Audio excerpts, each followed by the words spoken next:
Hi అండి. ఈరోజు గోధుమ పిండి చపాతీలు ఎలా చేయాలో చూద్దాం. ముందుగా గోధుమ పిండిలో కొంచెం సాల్ట్, కొంచెం ఆయిల్ వేసి నీళ్ళు పోసి బాగా కలుపుకోవాలి. ఎంత బాగా కలిపితే అంత స్మూత్గా వస్తాయి చపాతీలు.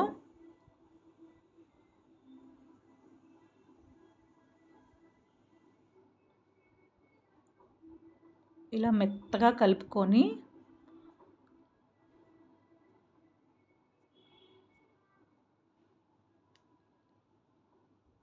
ఒక అరగంట సేపు పక్కన పెట్టాలి మూత పెట్టేసి.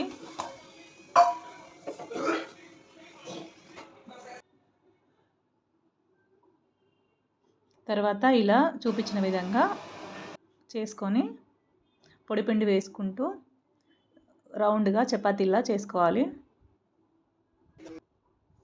ఆ తర్వాత ప్యాన్ పెట్టి హీట్ అయ్యాక పైన చూపించిన విధంగా కొంచెం కొంచెం ఆయిల్ వేస్తూ కాల్చుకుంటే మెత్తగా వస్తాయి చపాతీలు. Thank you.